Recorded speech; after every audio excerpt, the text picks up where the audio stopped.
Hello, welcome to the Mindset Arc podcast. I'm its host Dim, and it's number 6 of the 365 project that I am doing. Today I wanted to get away from the theme of the last fifth videos or episodes,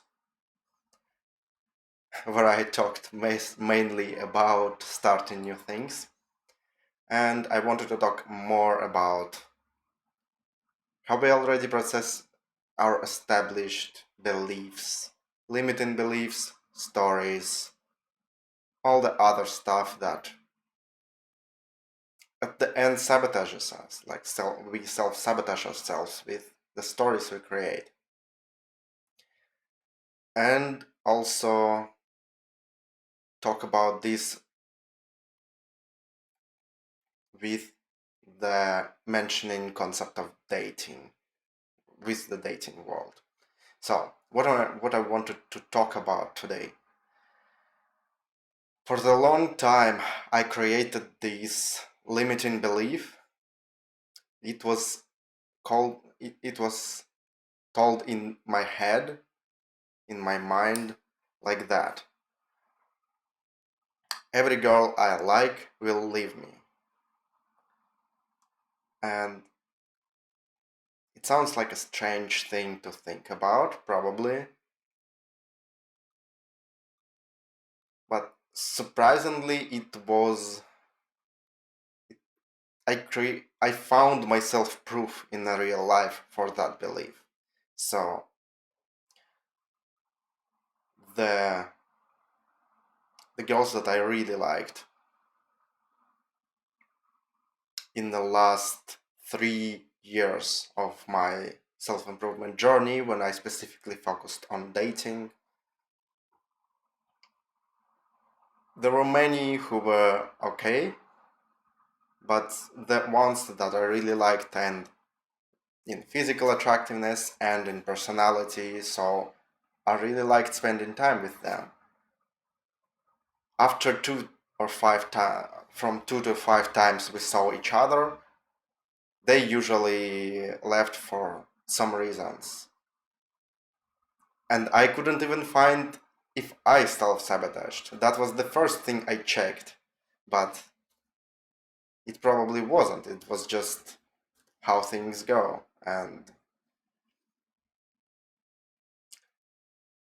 But it created in my head this belief that it will always happen afterwards. And this belief controlled me. This belief made any of my new ventures, when I tried to find new people, when I tried to be more sociable. I'm getting really hard time saying the words today.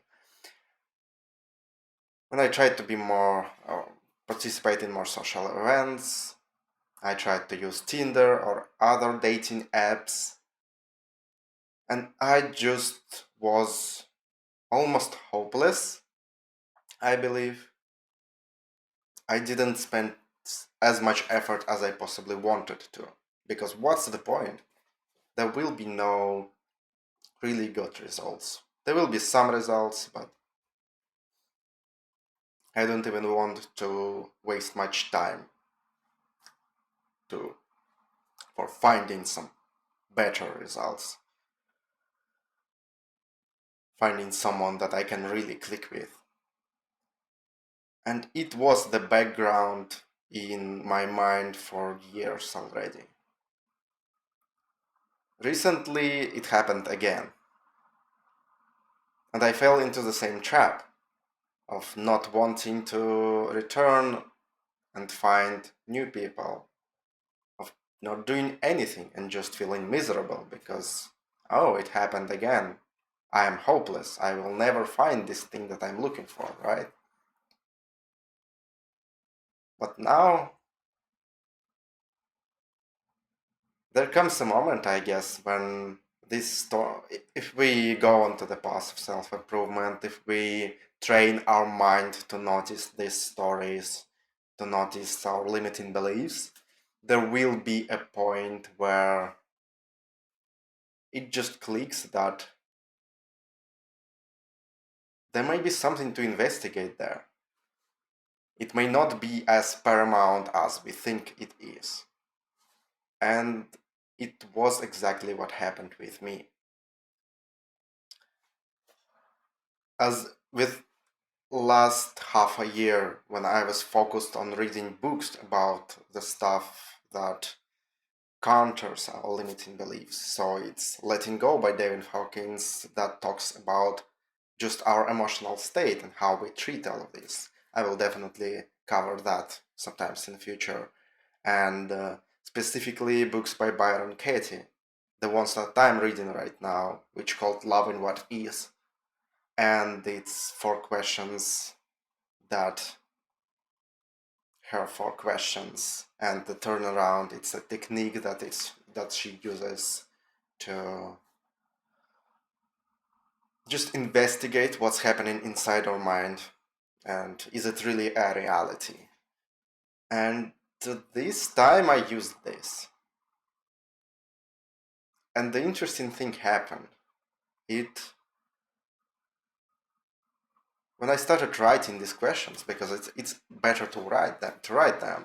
It doesn't work like that in the mind until you train it enough. It's better to just write it down and then just focus on writing a bit more. You just focus on answering these questions, on going deeper inside yourself a bit more. I was writing these questions, and as usual process goes for me in the last times I did this process, it just created some huge epiphany in my mind. Firstly, there is a turnaround of I don't want to experience the girls I like leaving me ever again. I think the most of us will just share this sentiment, or at least something similar. We don't want people who we like leaving us. But the interesting thing happens when we think about the other phrase. I am willing to let people who I like leave me. It seems really scary to think about this concept. It seems really scary to just accept that it can happen and especially welcome it if it happens. But that's exactly what this phrase entails. And when you actually think about it, I will say it from my point of view, of course. For you, it can be different. For me, it was. I actually found that I am willing to let this happen. Why? Because my focus of this year is focusing on peace and gratitude and just being joyful and happy no matter what happens. And so if people will leave me, if girls I like will leave me and won't stay, it hurts. But it is another opportunity to practice this skill of still being grateful for that, still enjoying the moments that I had with them, still being peaceful about my life and everything else that happens in it. So they give me experience by doing this. And another thing to consider is if they left, then I started going into the topic of what I actually missed there. Did they give me something that I couldn't get from somewhere else, from someone else, or couldn't give myself? And it turned out to be not true. It turned out that I was afraid not that they wouldn't give me something. I was afraid that I won't be able to give them something I wanted to.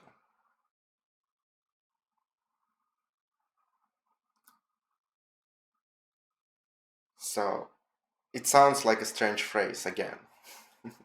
Every point today will be strange a bit. Uh, but I realized that I wanted to give them something that I am passionate about right now. This thing, these mindset shifts that I'm having, these techniques that I have, I feel that I can improve people's lives. I feel like I can give something to them, especially if they are. I realize that the ones who I liked the most, the who I am really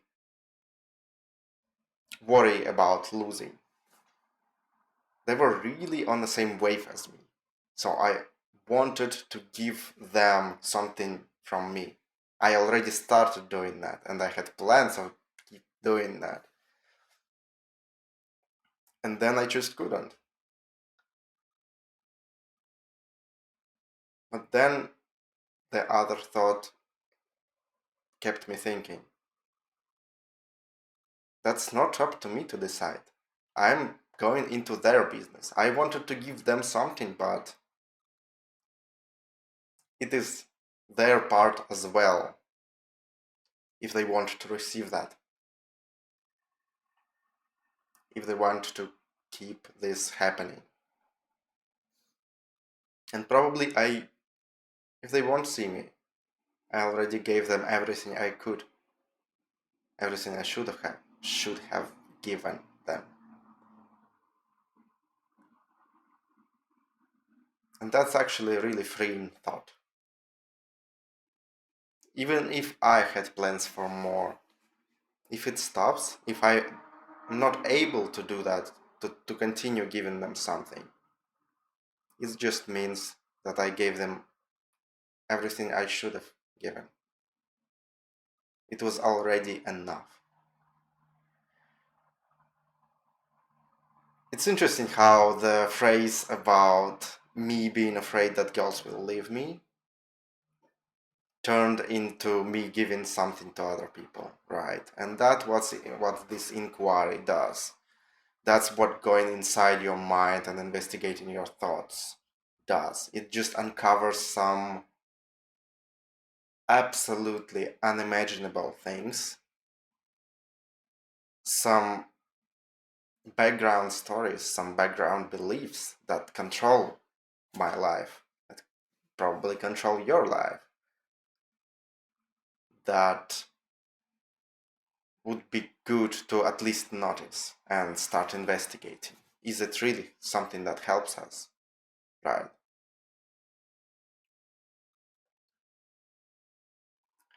Another point there was me treating the situation.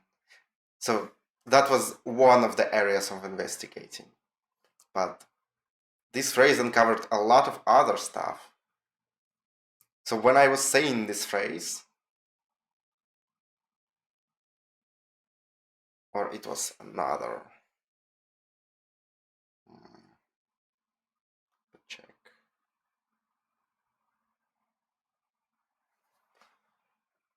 Yeah, it transferred to another phrase, to another belief. Like it's really related. So original phrase was every girl I really like will leave me, and the underlying belief what I expect happening, which doesn't happen, but I expect that they should keep seeing me, they should see me. And when I started investigating that thought, I came to interesting realization as well, that when you turn this around, like there are four questions that make it easier the turnaround to implement, to just internalize, I guess. But the main thing happens in the turnaround, where you take some belief that like they should see me, and you turn it around that so it will affect you in the first place. So for me, it was I should see her. I should keep seeing her. And then it fucking clicked. This last girl that I was really worried about, that, oh, she left me. She, I wouldn't have even said left me because we weren't, I don't think it applies. But she didn't want, I thought like, she don't want to see me again anymore. But all she said is like, I want to take a pause. And all this, my story, told me that this means that she doesn't want to see me again. And I guess this story runs really, really deep inside all of us.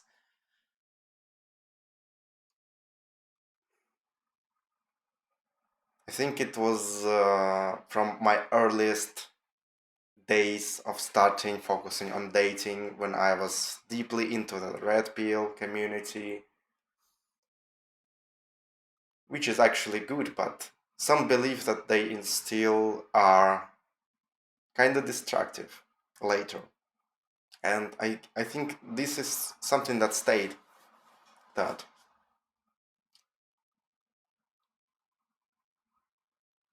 that if I don't know how to explain this anyway. um,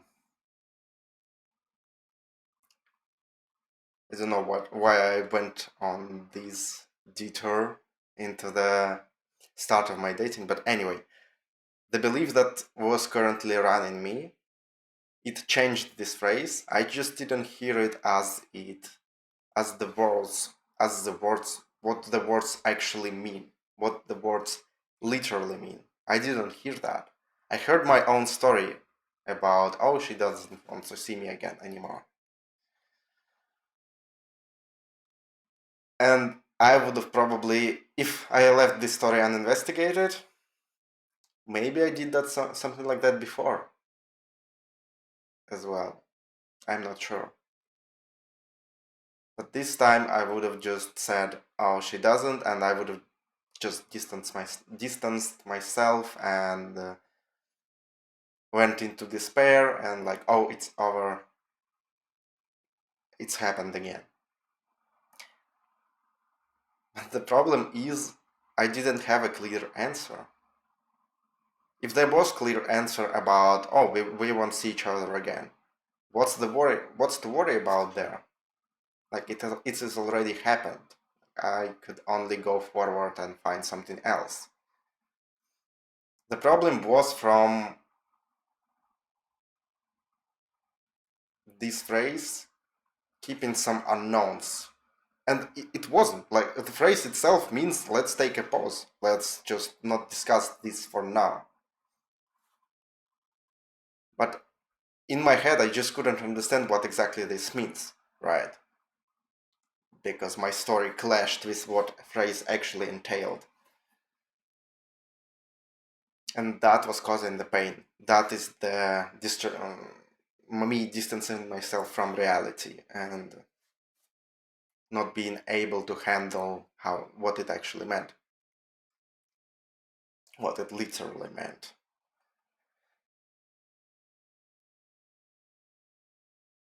So I'm taking a really long time to get into to the point right now. Um,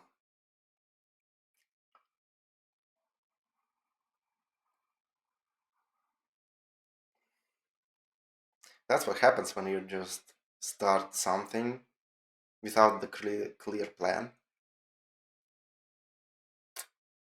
I guess that podcast will turn into another one about how starting may suck. Yeah, probably is. So this story about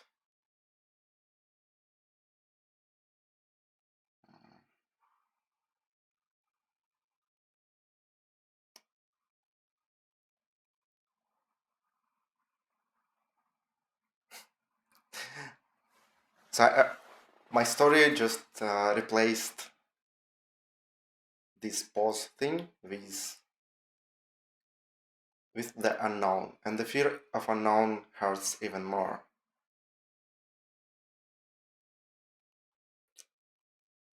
Oh, that turned into that. Okay, moving on. Like, I don't remember what I wanted to say here. If I remember, I will return to it. Doesn't matter. Investigate stories.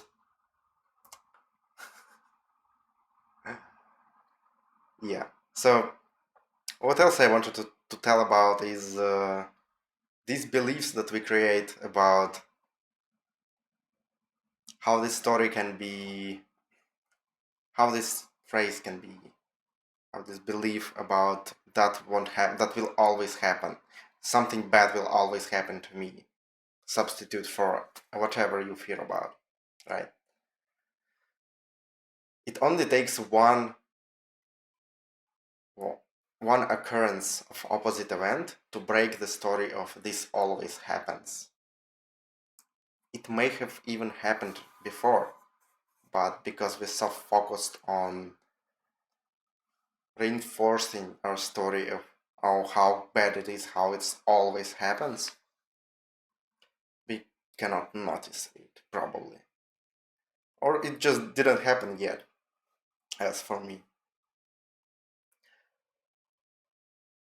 But it doesn't mean that it cannot happen in the future. We change, we improve, we see what caused these changes to these results to, to be. I probably should end this podcast now, right? And return when I will be able to speak properly, but whatever. We can fail 1,000 times, but the one time we succeed and the story doesn't exist anymore. We can cling to it because it's easier, but investigating it actually causes us to remember that it may not be true. And then we start trying, we start actually trying, because why not if that is possible? The story is already dismantled. It only takes one good investigation into it to stop believing it fully, to instill some doubts about how paramount this story about not never happening or always happening is. And doubt is a good thing.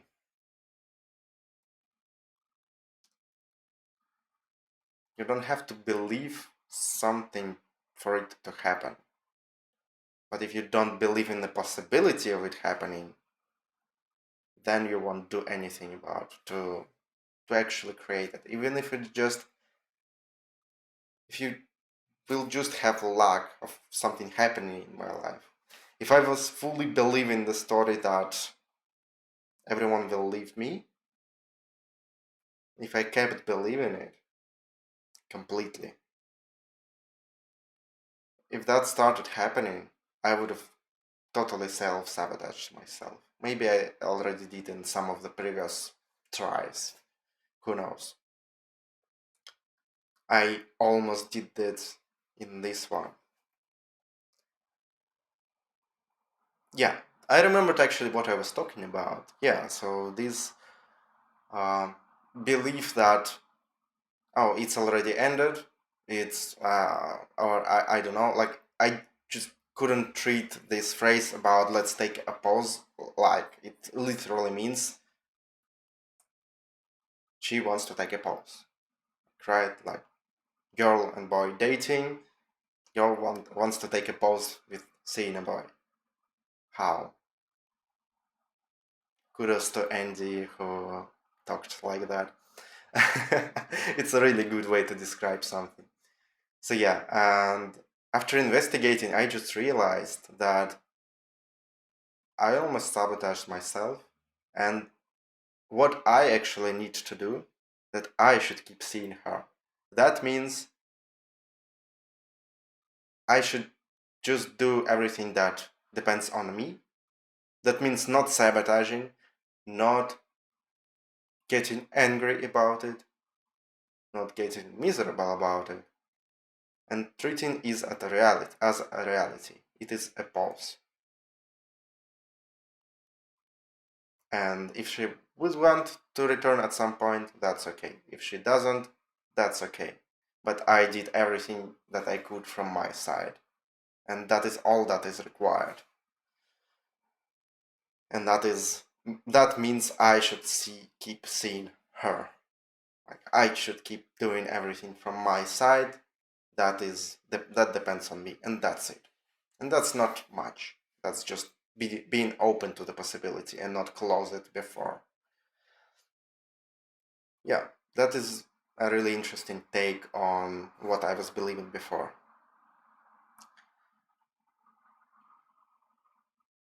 Yeah, I don't really know what point I else want to make other than this story was really insightful. It applies to. I chose this specific one as an example because it happened recently. And this mindset shift in my head happened recently as well.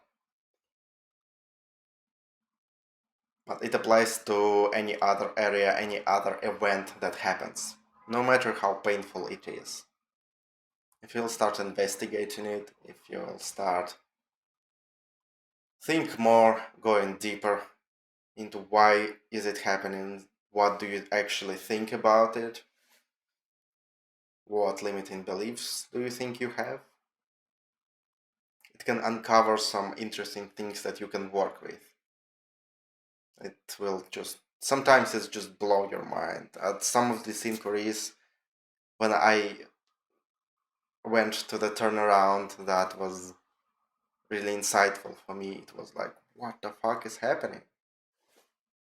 I I couldn't even think like that,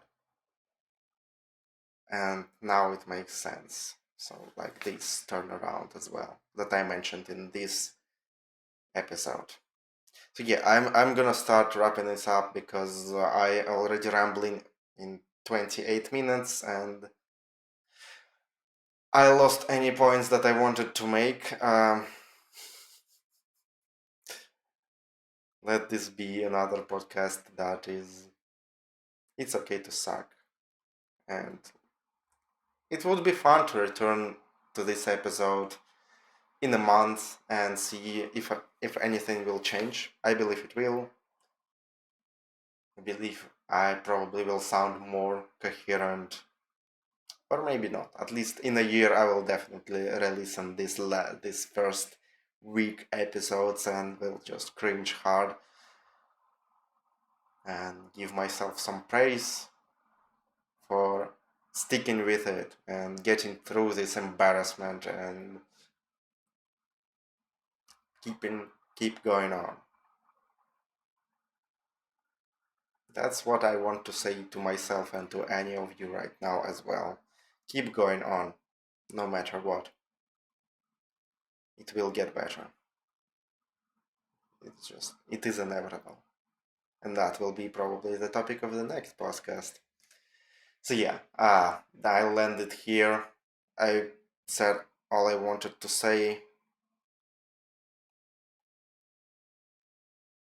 Replace your beliefs with something that is useful, or at least investigate them so they will stop controlling you. It's better to accept reality as it is, then you can work with it. If you believe something that is destructive but has no actual proofs in reality, or at least no proofs that it will keep happening. If you believe this story, it can cause a lot of pain in the life. At the end, anyway, it will be okay. But it's better to have slightly gentle approach, I believe. Yeah, go into your mind and have fun with it. That's what I want to leave you today. Have fun.